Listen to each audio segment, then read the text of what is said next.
नमस्कार दोस्तों, स्वागत है आपका हमारे चैनल MDSC लर्निंग पर, जहां हमने स्टार्ट की है इंग्लिश ट्रांसलेशन की एक क्लास, इंग्लिश ग्रामर की क्लास। जैसे हम लोग स्टार्ट करेंगे सिंथेसिस का सेकंड पार्ट है ये, जिसमें हम लोग आज सीखेंगे नॉमिनेटिव एब्सोल्यूट का यूज करके और क्या कहते हैं, क्या था सेकंड, इंफिनिटी का यूज करके कैसे सिंपल सेंटेंस बनाएंगे, है ना। तो जैसा आपको पता है कि किसी भी क्लास स्टार्ट करें हम क्या करते, थोड़ा सा एक कोड करते हैं, थोड़ा सा क्या करते हैं, हमको मोटिवेट करता है ताकि हम लोग अच्छे से पढ़ सकें और एग्जाम क्रैक कर सकें अपना, है ना। तो आज का कोड क्या है? Discipline beats motivation. That means if you are discipline you have no matter of motivation. मतलब कि आपको मोटिवेशन जरूरत बिल्कुल नहीं पड़ेगी। आप क्या करते हैं अगर डिसिप्लिन में है, फुल डिसिप्लिन में, यानी कि सुबह उठना, जल्दी पढ़ना, यानी कि टाइम टू टाइम जो हमारा रूटीन होता है उस हिसाब से पढ़ना, है ना। Then will come at the main point by using of nominative absolute. तो इसकी मदद से हम लोग सिंपल सेंटेंस बनाएंगे, और कैसे बनाएंगे आइए देखते हैं, है ना। इसमें क्या होता है, इसमें पार्टिसिपल का ही प्रयोग किया। जैसे कि लास्ट क्लास में क्या था, हमने पढ़ा था कि यूज ऑफ पार्टिसिपल। तो पार्टिसिपल में क्या होता है कि प्रेजेंट, पास्ट और परफेक्ट जो होते हैं हमारे तीनों पार्टिसिपल, सेम उसी का यूज करके हम लोग यहाँ पर भी वैसे करेंगे। और इसमें होता क्या है, इसमें सब्जेक्ट वगैरह सब रखा रहता है। उसमें क्या सब्जेक्ट हटा देते थे हम लोग पहले सेंटेंस से। इसमें क्या करेंगे, सब्जेक्ट सेम रखा रहेगा, बस बाकी द बेल, जैसे कि यहाँ पे क्या टाइम होता है, तो टाइम लगेगा तो यानी परफेक्ट पार्टिसिपल का है, द बेल हैविंग रंग हो जाएगा, है ना। तो मतलब सेम उसी तरीके से करेंगे, बस हमारा सब्जेक्ट क्या होगा, रखा रहेगा। ऐसे हमारे लिखा है क्या, द बेल उसी तरीके से लिख देंगे, द बेल। उसके बाद क्या है, rank the student in the class. आप घंटी बजते ही एकदम एग्जैक्ट तुरंत बच्चे जाएंगे नहीं, मतलब थोड़ा कुछ ना कुछ टाइम लगेगा। तो यहाँ पर क्या करेंगे, द बेल हैविंग रंग, है ना, क्योंकि जाते में उनको थोड़ा सा टाइम लगेगा। द बेल हैविंग रंग, इसमें हम लोग क्या करेंगे,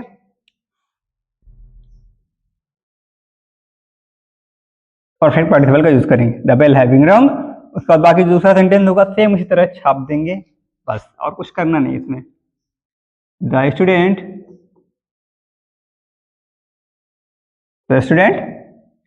इंटर द क्लास।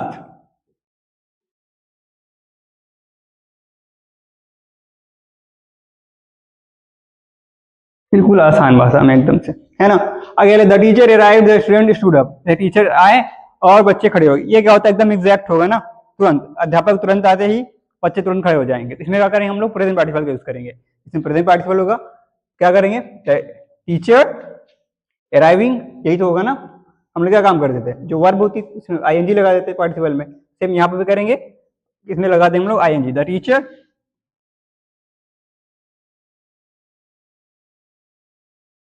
अब अराइव क्या है, वर्ब है, इसमें हम लोग क्या कर देंगे, अराइविंग कर देंगे, टीचर अराइविंग।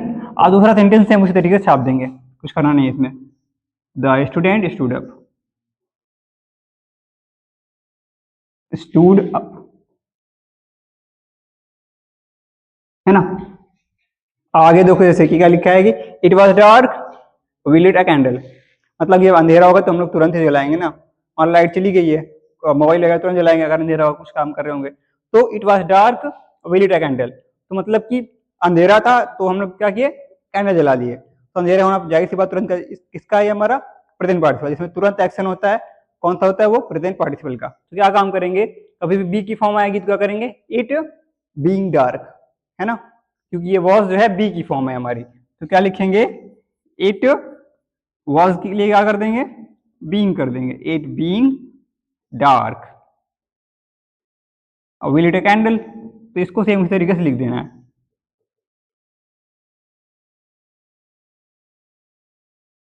इसमें हम लोग कुछ भी कंजूसी नहीं करने वाले, डायरेक्टली जो लिखना है वैसा लिख देंगे, है ना। तो it being dark we lit a candle. अब आगे क्या है कि the match ended the spectators left the stadium. और जो यानी कि मैच खत्म हुआ, स्पेक्टेटर्स यानी कि जो हमारे दर्शक थे वो स्टेडियम, मतलब स्टेडियम छोड़ दिया उन्होंने, यानी कि वहां से चले गए। तो क्या करें, द मैच एंडेड, यानी मैच खत्म हुआ, तो एकदम तुरंत जस्ट तो जाएंगे नहीं, थोड़ा कुछ टाइम लगेगा। इसमें थोड़ा कुछ टाइम लगेगा, उसके लिए हम लोग परफेक्ट पार्टिसिपल का यूज करते हैं। तो पहले क्या लिखेंगे, द मैच हैविंग एंडेड, है ना, the match having ended, the match having ended, ये हुआ। अधूरा सेंटेंस जो होता है दूसरा वाला सेम उस तरह छाप के रख देंगे, इसमें कुछ कंजूसी थोड़ी नहीं करनी है, जो है हमारा वही लिख देंगे, है ना। स्पेक्टेटर्स लेफ्ट द स्टेडियम,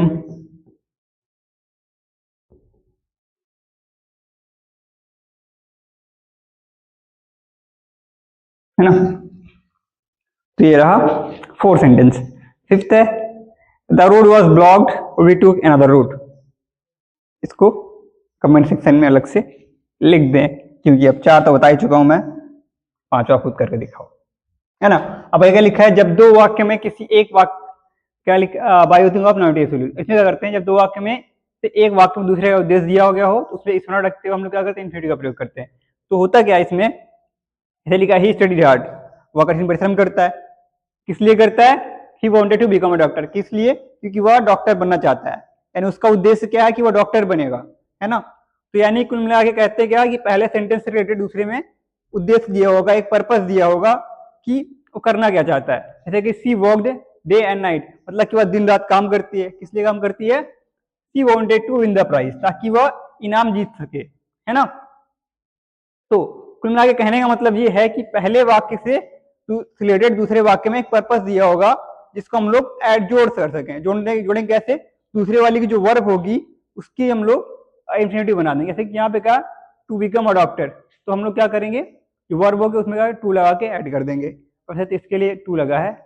जैसे करेगा she wanted to win the prize, इसमें भी टू लगा हुआ है ऑलरेडी, इसमें भी टू लगा हुआ है, इसमें ऑलरेडी इंफिनिटिव लगा हुआ है। एक मैं अभी बताऊंगा अलग से, एक पेज ऐड करके, ठीक है। अभी देख लो, जैसे कि ये लिखा है he studied hard he wanted to become a doctor, लिखा है ही स्टडीज हार्ड, अब ये कह रहा है कि wanted to become a doctor, he wanted to become a doctor, तो क्या काम करेंगे हम लोग, इंफिनिटिव से उठा लेंगे, ठीक है, to become a doctor,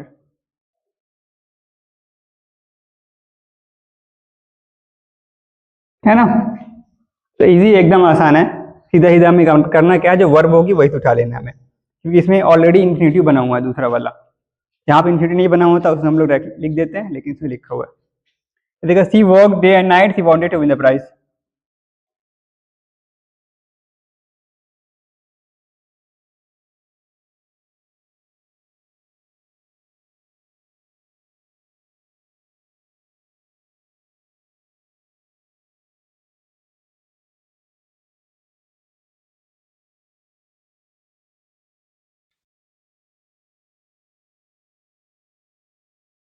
easy, एकदम आसान, है ना। अगर I am learning English I wanted to go abroad, तो आई एम लर्निंग इंग्लिश, तो क्या लिखेंगे, टू गो अब्रॉड,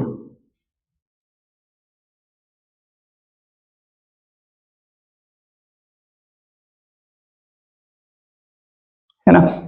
तो ये रहे हमारे सेंटेंस, बाकी इसको कमेंट सेक्शन में छाप दो उसी तरीके से।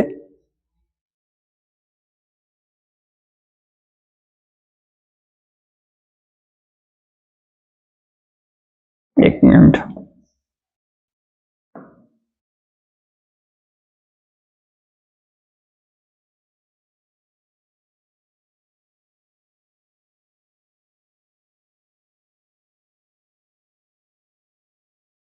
कैसे कि सेंटेंस जैसे बताता हूँ कुछ और, ही स्टडीज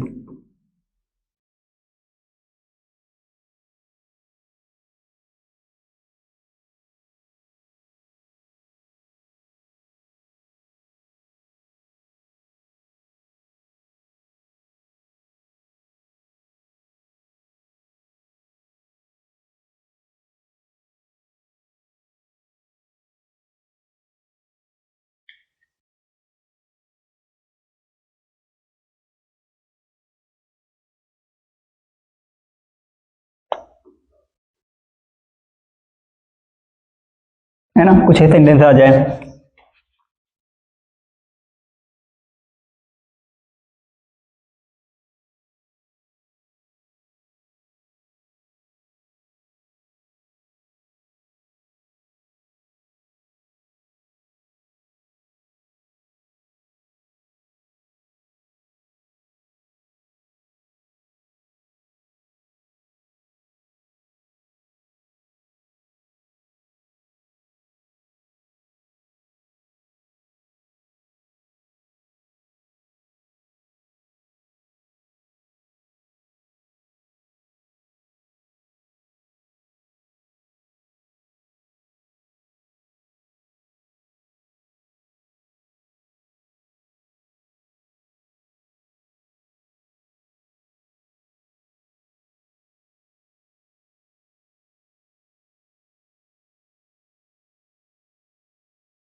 ओके, तो इस टाइप सेंटेंस कैसे करते हैं हम लोग, सेम उसी तरीके से। अभी इसे इंफिनिटी वाला बताया था हमने, है ना। अभी देख तो पहले इसका पहले कलर चेंज कर ले, बताते हैं फिर। व्हाइट टू ब्लैक कोई नहीं करेगा, चलो ठीक है। जैसे कि he studied hard, he would become a doctor, तो क्या करेंगे, he studied hard, sorry he studies here, sorry लिखा है, ही स्टडीज हेयर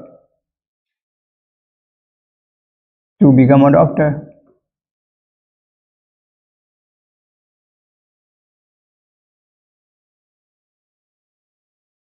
सेम इसी तरीके दूसरा जगह, he learn English daily, he will be a great teacher, he learn English daily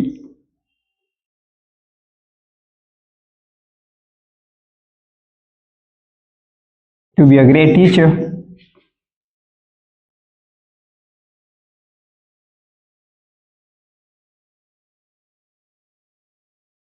है ना। कहने का सीधे सा मतलब ये है कि अगर कहीं भी उसमें पर्पस दिया होगा वो शायद इंफिनिटिव में ना हो सकता है दूसरा वाला इंफिनिटिव में ना दिया हो, तो क्या करेंगे, तो हमें ध्यान देना है कि वहां पर्पस है कि नहीं है, बस ये ध्यान रखना है ना। अब तीसरा वाला ये बता देता हूं मैं जल्दी से। तो you catch the thief, catch thief to be a doctor, क्या लिखा है, टू बी अ पुलिस, तो वैसे इसका सीधा संबंध कुछ नहीं है, सिर्फ बना दिया है police officer.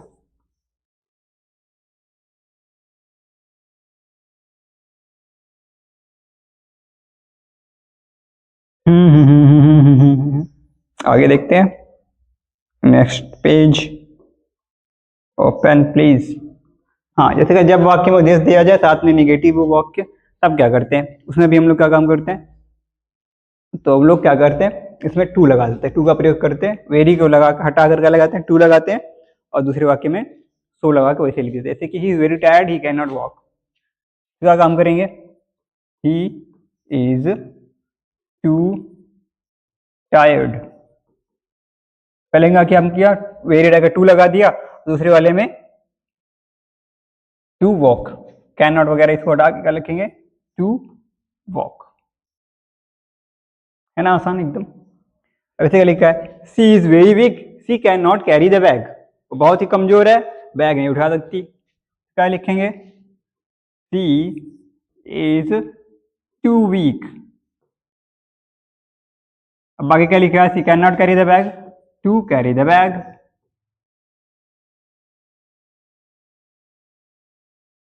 Easy.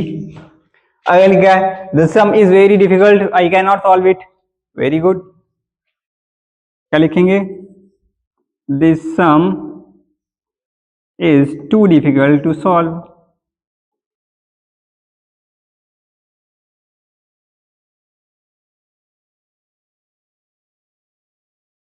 Okay. Same इसी तरह चौथा वाला दिया है, the tea is very hot I can not drink it, तो क्या लिखेंगे, the tea is too hot,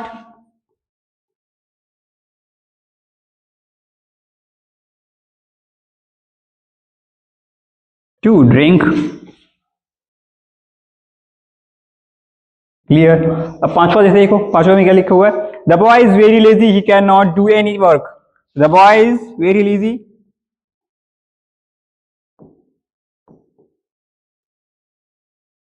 अरे यार वही साम छाप दिया मैंने, the boy is too lazy,